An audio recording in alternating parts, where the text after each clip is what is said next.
Hello guys, तो मैं लौट आई हूँ आप लोगों के पास अपने एक नए ब्लॉग के साथ, जो कि उज्जैन के महाकालेश्वर ज्योतिर्लिंग के दर्शन का है।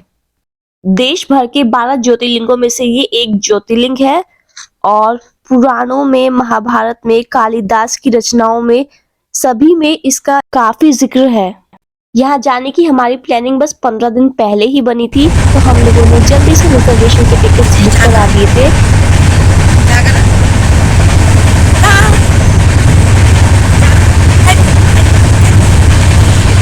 हमने इसके लिए यूज की थी गोबीवो वेबसाइट और हमारे जो टिकट्स थे वो आरएसी में कंफर्म हुए थे और लगभग 14 साढ़े 14 घंटे में हम लोग उज्जैन जंक्शन पर पहुंच गए थे।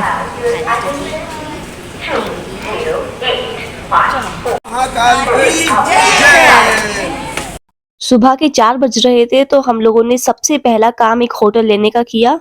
आप जब रेलवे स्टेशन से बाहर निकलेंगे तो आपको काफी सारे ऑटोज मिल जाएंगे और वो ऑटोज आपको होटल्स दिखाने का काम भी कर देंगे, क्योंकि कस्टमर लाने पर 50 रुपीज ऑटो वाले भैया को भी मिलते हैं इसलिए। और यहाँ हमसे 2 आधार कार्ड की फोटोकॉपीज मांगी गई थी आईडी प्रूफ के लिए।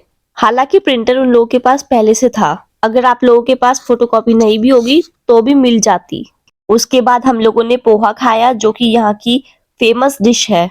उसके बाद हमें पता चला कि भस्म आरती के रजिस्ट्रेशन के लिए ओरिजिनल आधार कार्ड चाहिए होते हैं, तो हम लोगों ने फिर वही निकाले। महाकालेश्वर में पूरे दिन में 5 आरती होती हैं और भस्म आरती जिसका रजिस्ट्रेशन हम लोग कर रहे थे वो 4 बजे से 6 बजे तक होती है और इसकी अपनी मान्यताएं हैं। इसके रजिस्ट्रेशन पहले दिन होते हैं और रजिस्ट्रेशन करने के 3 तरीके हैं। पहला कि आपको ऑनलाइन बुकिंग करनी होती है जिसकी कॉस्ट 250 रुपये पर पर्सन है। दूसरा, आप वीआईपी दर्शन कर सकते हैं जो कि आप ऑन स्पॉट ले लेते हैं और इसकी कॉस्ट 1500 रुपीज है। और तीसरा, जो है तो फ्री पर उसमें मेहनत बहुत ज्यादा लगती है। आपको क्या करना होता है कि लगभग 8 बजे, पहले दिन की रात को 8 बजे आपको लाइन में लगना होता है और तकरीबन 8 बजे तक आप लोगों का नंबर आता है। ऐसा भी हो सकता है कि आपका नंबर ना ही आए अगर आप लाइन में पीछे होंगे तो, क्योंकि 350 लोगों को ही परमिशन मिलती है। 70 फॉर्म बंटते हैं और 70 फॉर्म खत्म होने के बाद लाइन फिर रोक दी जाती है वहीं पर। इस प्रोसेस से रजिस्ट्रेशन फॉर्म मिलते हैं। इसके बाद फॉर्म मिलने के बाद आपको तकरीबन 10 से 11 बजे के बीच में फॉर्म सबमिट करने होते हैं, उसके लिए भी लाइन लगती है। एंड उसके बाद आपको परमिशन मिल जाती है कि आप अगले दिन भस्म आरती अटेंड कर सकते हैं, जिसके लिए फिर से आपको 2 बजे लाइन में लगना होता है सुबह सुबह। एंड फिर फाइनली महाकाल के दर्शन मिल जाते हैं। हमने अगले दिन के रजिस्ट्रेशन करवा दिए भस्म आरती के और फिर दर्शन करने के लिए अंदर आ गए। अंदर की क्लिप्स नहीं दिखेंगी क्योंकि मेन मंदिर परिसर में फोन अलाउड नहीं होता। तो अब हम मेन मंदिर से बाहर आ चुके हैं और अब यहाँ पर काफी सारे छोटे छोटे मंदिर हैं। जब हम बाहर आ जाते हैं उस जगह पर, ये रुद्र महादेव मंदिर है और इसके बाद हम जा रहे हैं बृहस्पतेश्वर महादेव मंदिर। इस शहर के कुछ ज्योग्राफिकल फैक्टर्स भी हैं। यहाँ ट्रॉपिक ऑफ कैंसर और प्राइम मेरिडियन एक दूसरे को इंटरसेक्ट करते हैं और खगोल शास्त्री इस शहर को पृथ्वी का केंद्र बिंदु यानी कि सेंटर पॉइंट भी मानते हैं।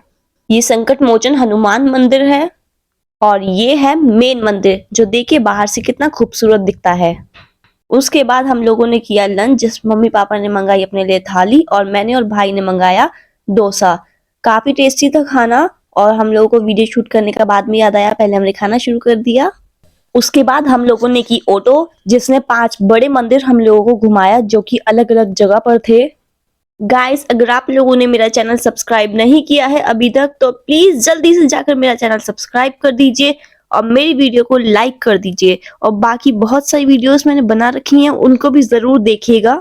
ये है योगी भरतराज गुफा मंदिर, जहाँ पर ऋषि भरतराज ने एक लंबे समय तक तपस्या की थी। यहाँ एक बड़ी गौशाला भी है जहाँ गायों की सेवा की जाती है। हमने भी यहाँ पर गायों को चारा खिलाया था।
और ये देखिए हम लोग जा रहे हैं गुफा के अंदर।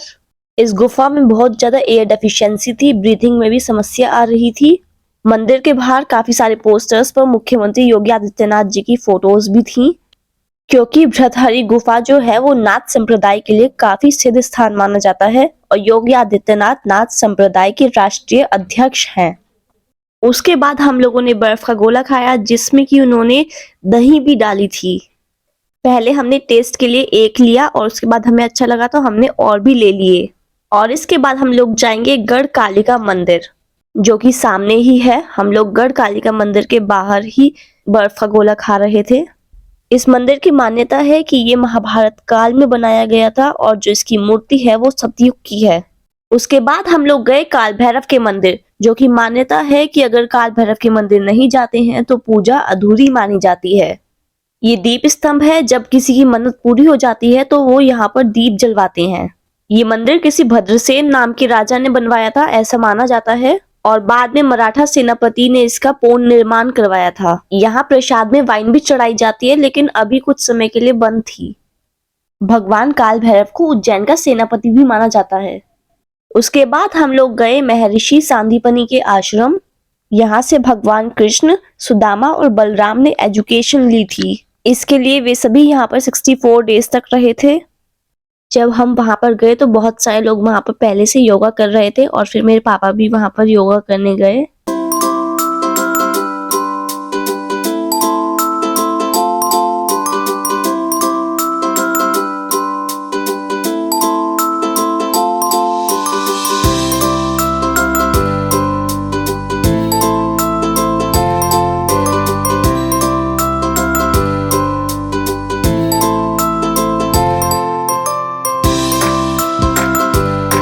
ये गोमती कुंड है और इसमें हमने टोर्टोइस और फिश देखे। इसके लिए कहते हैं कि महर्षि सांदीपनि को अपने पूजा के काम के लिए बार बार गोमती नदी पर जाना पड़ता था, तो श्री कृष्ण गोमती नदी का कुछ पाठ यहीं पर ले आए। ये वो सभी 64 कलाएं दिखाई गई हैं जो श्री कृष्ण ने यहाँ पर रहकर सीखी थी।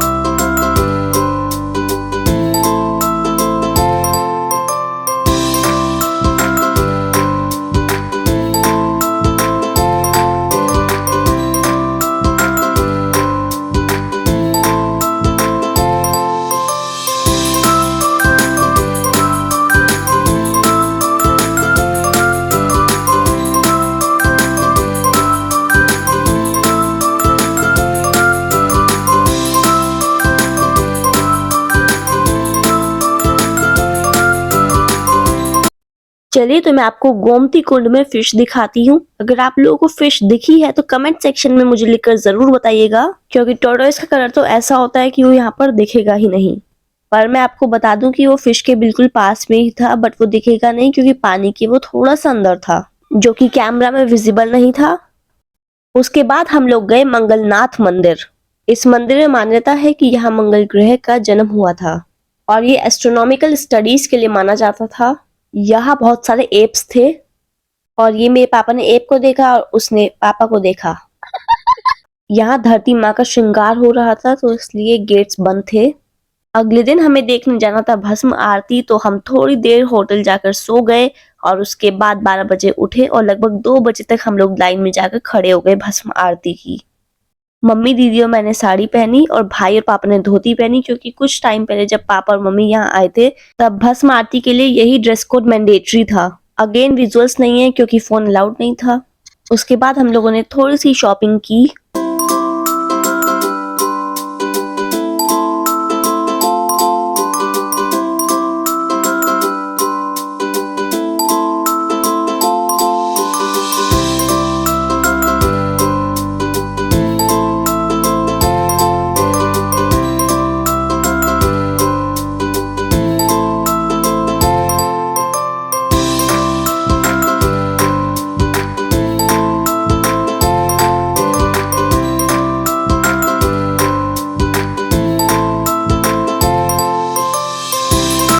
ऑलमोस्ट भस्म आरती देखकर हम लोग फ्री हो गए थे 6:30 बजे तक। उसके बाद हम होटल गए, हमने ब्रेकफास्ट किया और उसके बाद हम लोग आ गए कपड़े चेंज कर कर वापस मंदिर के एरिया में, क्योंकि हमें अभी काफी सारा घूमना हमारा बाकी था। बहुत सारा डेवलपमेंट हुआ है, बहुत सुंदर सुंदर स्टैचूज बने हैं, बहुत सुंदर लगता है सब कुछ।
हम लोग बहुत जल्दी जल्दी घूमे हैं क्योंकि हमारी ट्रेन का भी टाइम हो रहा था और हमें फोटोज भी बहुत सारे खिंचवाने थे। उज्जैन महाकालेश्वर से 150 किलोमीटर दूर ओमकारेश्वर ज्योतिर्लिंग भी है। नॉर्मली लोग जब यहाँ पर आते हैं तो वहां पर भी जरूर जाते हैं, बट हमारे पास इतना टाइम नहीं था क्योंकि पापा के पास छुट्टी भी ज्यादा नहीं थी और हम लोग यहाँ की प्लानिंग कर कर ही आए थे, इसलिए हम लोग वहां पर नहीं गए।